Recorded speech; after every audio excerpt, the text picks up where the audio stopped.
중국과 주거니 받거니 뜨거운 형제애를 과시하는 나라가 있습니다.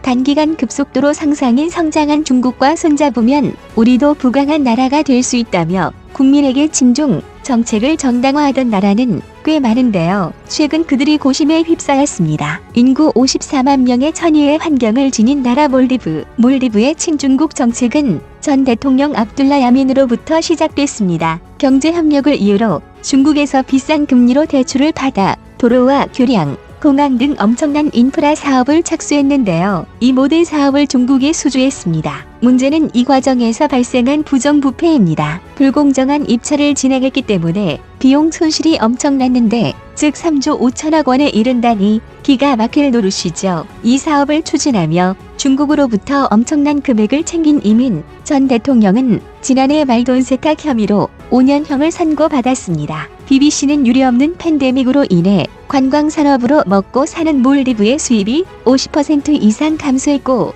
더 이상 부채를 상환할 수 없는 지경에 이르렀다 보도했는데요. 모든 것이 중국과의 1대1로 프로젝트 때문이었습니다. 문제는 몰디브가 부채 상환을 포기하면 지상낙원이라고 불리는 몰디브의 섬이 고스란히 중국 손에 들어가게 됩니다. 이를 위기에 처한 상황에서 몰디브의 솔리 대통령은 중국과의 관계에 칼을 빼듭니다. 1대1로 프로젝트를 전면적으로 재검토하면서 전통적인 우방인 인도와 다시 손을 잡기로 하는데요. 최근 중국과의 국경 지역 분쟁으로 최고의 긴장 상태에 있는 인도는 지난달 몰디브에 5억 달러 규모를 차관 및 보조금 형태로 지원해줬다고 하죠. 라오스 또한 중국의 1대1로 프로젝트 때문에 부채 위험이 무시무시한 곳입니다. 그들은 루앙프라방 북쪽을 중심으로 중국과 연결되는 410km의 철도 사업을 계약했는데요. 이 철도가 생기면 중국 남부와 라오스 수도 비엔티안을 오가는 시간이 무려 3일에서 3시간으로 줄어듭니다. 프로젝트 자금은 7조 1천억 원, GDP 세계 112위인 라오스에는 그만한 돈이 없었죠. 결국 5조 원 이상을 중국에 빚지게 됩니다. 여기서 문제는 또 발생합니다. 보통 이런 대규모 건설 사업이 도입되면 현지 일자리 창출 효과나 부수적인 경제 이익을 누릴 수 있는데요. 중국은 이 사업에 필요한 모든 것을 중국제로 대체합니다. 하다못해 현장에서 일하는 사람들마저요. 빚을 내서 중국과 사업을 진행하는 상황인데 얻을 수 있는 수익마저 중국이 걸어가는 모양새입니다. 그런데 동남아의 많은 국가들이 요즘 중국 때문에 피눈물을 흘리는 상황에서 여전히 친중을 외치는 나라가 한 군데 있는데요. 바로 파키스탄입니다. 그런데 최근 파키스탄에서 이상한 일이 계속 벌어집니다. 얼마 전 파키스탄 주재 중국 대사가 머물던 한 호텔에서 차량 폭탄 테러가 발생해 최소 4명이 숨지고 11명이 다쳤습니다. 이날 회의 참석을 위해 중국 대사는 물론이고 여러 외교관까지 동행했다고 하는데요. 다른 나라 대사가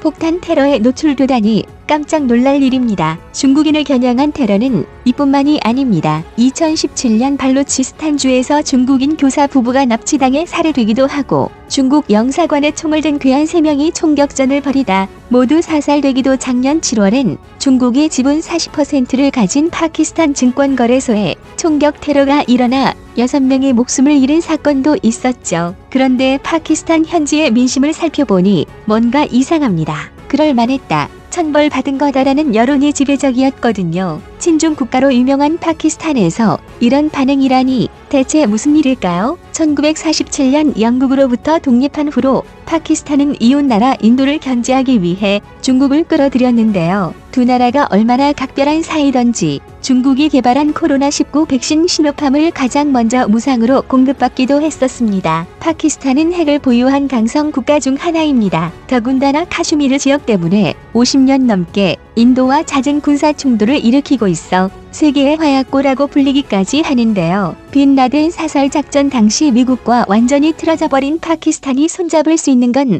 중국밖에 없었죠. 중국의 전폭적인 지지를 보내던 파키스탄 국민들이 어느 순간 싸늘해진 건 여러 이유가 있었습니다. 그중 하나는 바로 카슈미르 분쟁 지역에서 발생한 전투 때문이었습니다. 이슬람 교도가 대부분인 카슈미르는 2019년만 해도 100여 차례 군사작전이 치러질 정도로 치열한 영유권 다툼이 벌어지고 있는 곳입니다. 그 과정에서 발생한 사망자만 해도 총 200여 명이 넘어갑니다. 인도와 파키스탄은 국경지대에서 큰 규모의 지상전을 벌인 적도 많은데요. 1999년 카길 전쟁에서 고산지대 작전에서 포병의 중요성을 깨달은 인도는 7천억 원 규모의 한국의 자주포 K-9를 대량으로 사갑니다. 100대의 자주포는 인도 국경에 고루 배치되었는데요. 중국과 파키스탄을 견제하기 위해서였죠. 중국 최대 군사 전문 매체 신화 웨이보는 대놓고 K-9와 인도 군사력을 조롱하는 기사를 게재합니다. K-9에 대한 인도 국민의 믿음과 기대감을 대놓고 깔아뭉개려는 속셈이었습니다. 한국의 K-9 자주포는 중국의 신형 자주포보다 훨씬 성능이 떨어진다 라며 중국의 PLZ-05와 비교했을 때 사거리, 발사 속도, 탄두 중량 모두 열악하다고 비판합니다. 사실 중국의 여론전은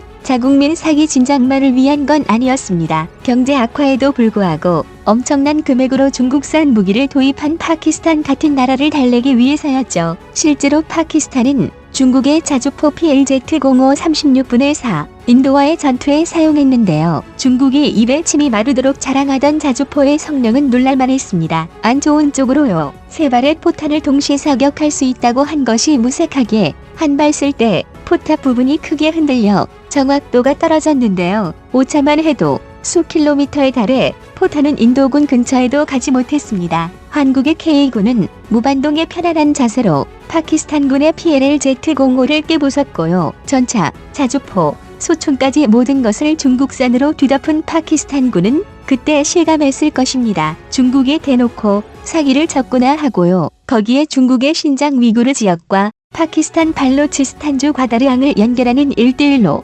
사업을 시작한 2015년 중국이 검은 속내를 드러내기 시작합니다.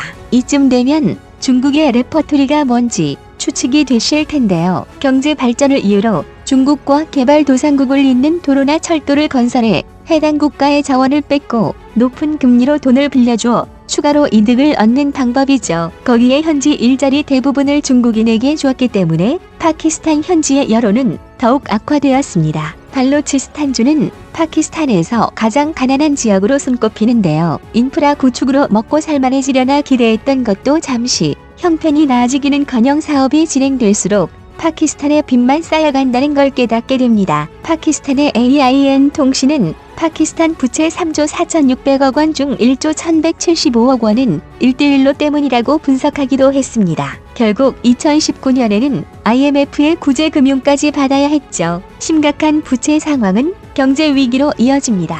파키스탄 국민들은 이제 정말 생계를 걱정해야 하는 상황이 되었습니다. 중국을 대상으로 테러 행위를 한 반군 조직도 바로 이곳 발로치스탄주에서 생겨난 해방군입니다. 그들은 로이터 통신 등에 중국은 압제자이며 우리의 재원을 착취하고 있다라고 주장하고 있습니다. 반군이 아니더라도 국민들의 중국을 향한 반감은 대단합니다. 파키스탄 정부가 인도와의 분쟁을 이유로 저품질의 중국산 무기를 비싸게 사왔을 뿐더러 상환 능력을 넘어서는 자금을 끌어다 인프라 구축을 함으로써 나라 경제를 망쳐놨다고요. 한국이 경제적 자립을 돕고 있는 몽골 같은 국가에는 한국 사랑을 외치는 몽골인들이 넘쳐나는데요. 왜 유독 중국이 발을 딛는 나라마다 이런 일이 발생하는지 의문입니다.